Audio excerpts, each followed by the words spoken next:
예수님은 제자들을 가르치실 때 항상 비유라고 하는 특별한 티칭 메소드를 사용하셨습니다. 비유라고는 말은 우리가 알고 있듯이 우리 일상생활에서 경험하고 또 보고 또 주변에 있는 일들, 그래서 잘 알고 있는 생활의 소재를 통해서 하늘나라의 비밀을 설명하는 방법을 가리켜서 비유법 혹은 비유 가르침이라고 얘기합니다. 예를 들면은 돌아온 탕자 얘기, 사마리아 여인의 이야기, 또 포도나무 비유, 또 잃어버린 동전, 그 다음에 잃어버린 양, 또 씨 뿌리는 자의 비유, 이런 모든 것은 다 일상생활, 당시 예수님 당시에 그 사람들이 자연스럽게 알고 있고 경험했던 그 소재를 가지고 예수님은 하늘나라의 비밀을 설명하셨습니다. 마태복음 5장에서부터 6장, 7장 산상수훈의 내용이 율법에 관한 가르침, 그리고 하늘나라 시민에 대한 가르침, 그리고 예수님의 제자들이 살아나가야 된 삶의 태도를 가르친 교육이지만은 그 부분의 6장은 특별히 비유를 사용하신 절입니다. 공중에 나는 새를 보라. 하나님께서 저들을 먹이시고 돌보시느니라. 또 그 다음 28절과 30절에 들에 핀 백화파를 보라. 그리고 아궁에 던지는 들풀을 보라. 하물며 너희들일까 보냐 하면서 하나님의 자녀들의 갖는 근심과 염려와 걱정을 하나님께서 책임져 주신다는 하나의 약속과 확신을 이런 비유를 통해서 설명을 하셨습니다. 하나님의 자녀들의 가치와 그리고 공중에 나는 새와 백합화와 혹은 들풀과 같은 성상으로 비교한 것이 아니고 이 비유의 핵심은 하나님의 자녀들은 하물며 공중의 새도 돌보시고 그리고 아궁에 던지는 들풀도 돌보시는 하나님께서 너일까 보냐 하면서 하나님의 자녀들에 대한 강조를 하기 위해서 쉬운 주변의 소재들을 활용해서 설명한 것입니다. 하늘에 나는 새를 보라. 하나님께서 그들을 돌보지 않겠느냐. 그런데 하물며 너일까 보냐. 우리 살아가는 이 세상에는 염려할 일들이 참으로 많습니다. 자녀들의 교육, 자녀들의 결혼, 또 우리가 먹고 사는 의식주의 문제, 인간관계, 그리고 우리가 어떻게 이 이민 땅에서 살아야 되는지 이런저런 모든 것이 우리에게 염려의 소재요, 염려거리입니다. 그래서 염세주의 철학자들은 이야기하기를 사람은 염려 가운데 태어나서 염려하며 살다가 마침내 염려하면서 세상을 떠난다고 이야기를 했습니다. 염세주의 철학자들의 말입니다. 그러나 예수님은 너희들이 도무지 염려하지 말라. 그 염려를 천부 되시는 하나님께서 책임져 주신다고 하는 것입니다. 예수 그리스도를 통해서 하늘에 계신 하나님은 우리의 아버지가 되셨기 때문에 그 아버지 되시는 하나님이 우리의 모든 것을 책임져 주시고 그리고 돌보신다고 하는 약속에 가장 설득력 있는 설명이라 할 것입니다. 들에 핀 백화파를 보라. 그 아름다움을 보라. 그리고 아궁에 던지은 풀을 보라. 하물며 너일까 보냐. 이렇게 예수님께서는 말씀을 하시는 것입니다. 심리학자들에 의하면은 사람이 염려를 만들어내는 가장 근본적인 요소를 스트레스라고 얘기합니다. 이 스트레스가 염려를 만들고 또 염려는 동시에 스트레스를 만들어서 사람을 가장 축소시키고 생각을 축소시키고 의식을 축소시켜서 우리로 하여금 하나님이 창조하신 인간으로서의 그 권능과 인격과 자격과 가치관을 스스로 망가뜨리는 경우가 많습니다. 제가 잘 알고 있는 의사 선생님이 한 분 계셨는데 이분은 이민자들을 많이 돌보는 GP, 로컬 닥터이십니다. 물론 한국 사람뿐만은 아닙니다. 이태리 사람, 그리스 사람, 중국 사람들 많이 돌보는 아주 마음이 폭넓고 믿음이 깊으신 의사 선생님이십니다. 그분이 저에게 그런 얘기를 했습니다. 이민자들의 대부분 병은 스트레스라고 이야기를 했습니다. 자기는 이민자 환자가 오면은 먼저 이민자라고 하는 것을 확인하고 나서 다 진맥을 한 다음에 처방을 해준 첫 번째 스텝이 그리스도 안에서 그저 쉬도록 하십시오. 그리고 그리스도 안에서 하나님을 신뢰하십시오. 그렇게 처방을 해준답니다.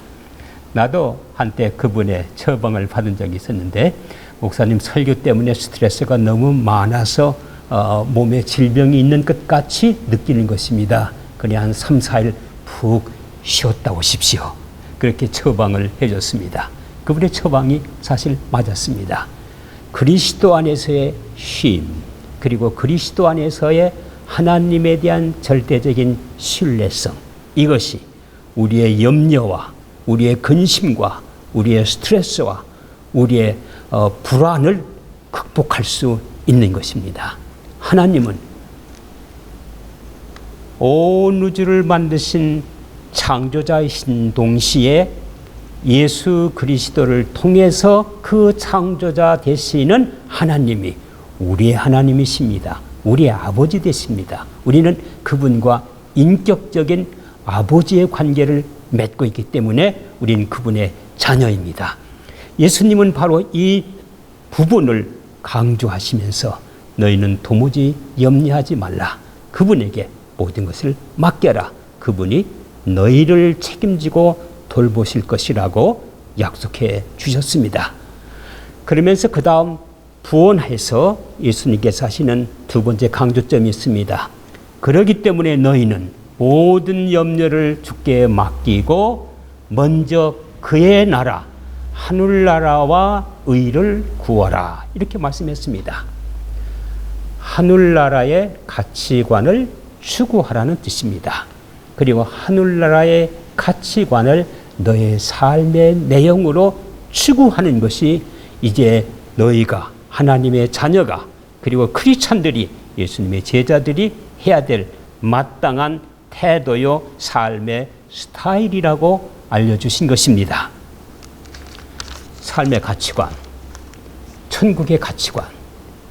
천국의 가치관은 무엇이겠습니까? 바로 예수님이 가르치신 인간이 가장 소중하고 귀하다는 것입니다. 사람은 하나님의 형상으로 만들었기 때문에 어떠한 독재자나 또 어떠한 이 세상적인 물리적인 방법에 의해서 파괴될 수 없습니다. 가장 고귀한 가치관을 가지고 있습니다. 오늘날 이 세상이 전쟁, 그리고 수없이 많은 이민자들, 난민들이 국가를 버리고 각 나라로 흩어져 있는 현재 불행한 중동의 사태, 이런 속에서 인간의 가치관과 존엄을 너희들이 다시 한번 생각해야 된다는 가르침도 될 것입니다. 또한 하늘나라의 가치관은 무엇이겠습니까? 하늘나라의 가치관은 정의요, 의로운 사회요, 그리고 평화가 이루어지는 사회요, 인간이 인간답게 살 수 있도록 만들어가는 사회를 하늘나라의 가치관이라고 할 것입니다.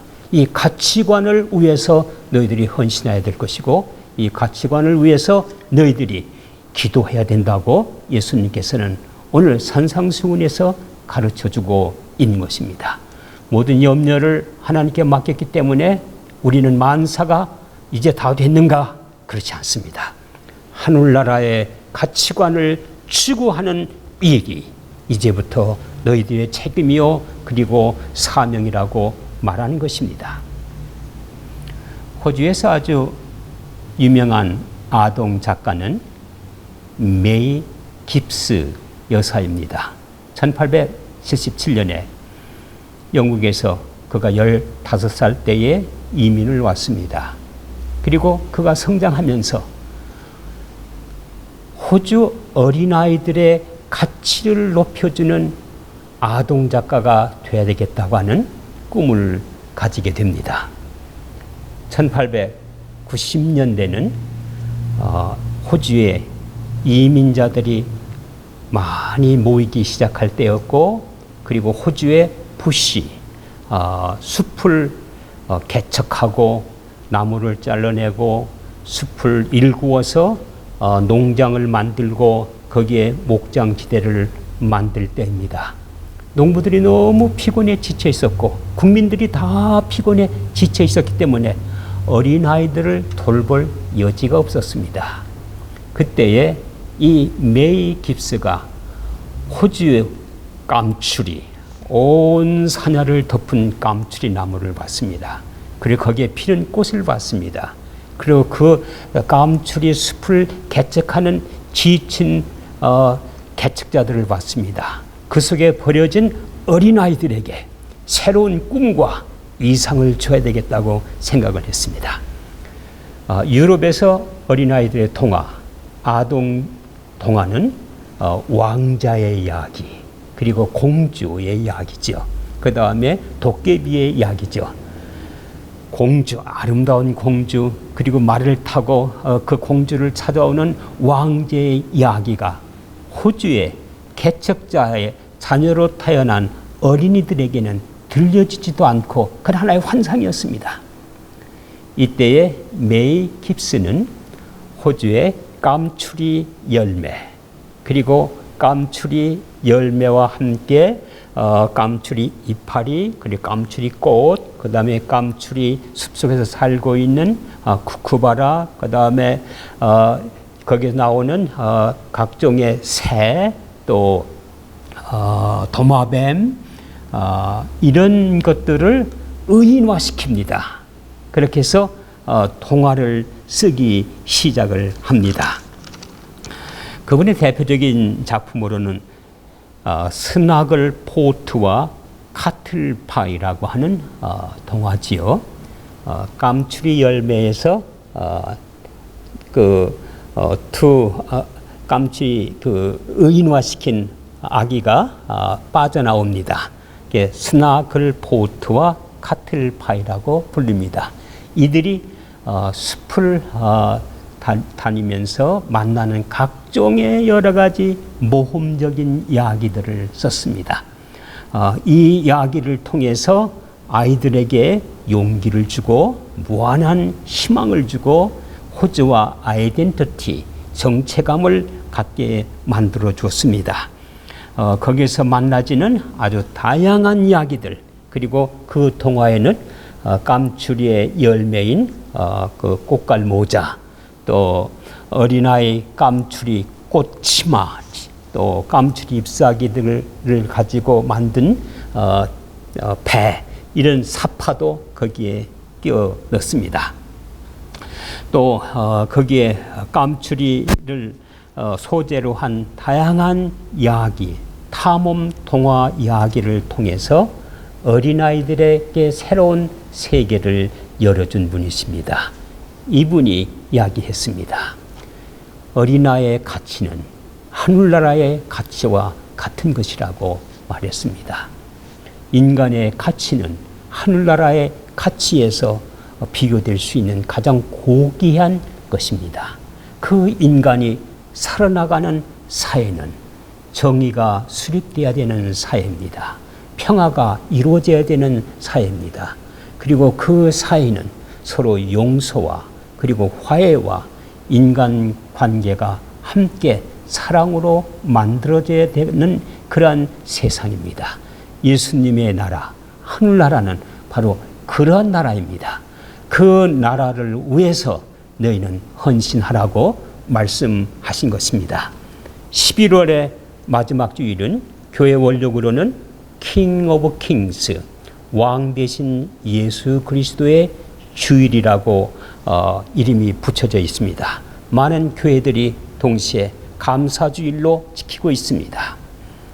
염려를 다 주께 맡기고 염려를 넘어서 우리에게 와주시는 하나님의 사랑을 경험하며 그분이 우리를 도왔던 것에 대해서 우리는 감사해야 될 것입니다. 왕 대신 예수 그리스도, 그분은 우리의 구주가 되시고 그분을 통해서 인류를 지으시고 우주 온 만상을 지으신 창조자가 우리의 하나님이 되셨습니다. 하나님은 우리를 돌보십니다. 그분을 신뢰하시고 그분 안에서 쉼을 갖고 그리고 그 안에서 하늘나라의 가치관을 세우는 일을 우리의 삶의 현장에서 만들어가야 될 것입니다.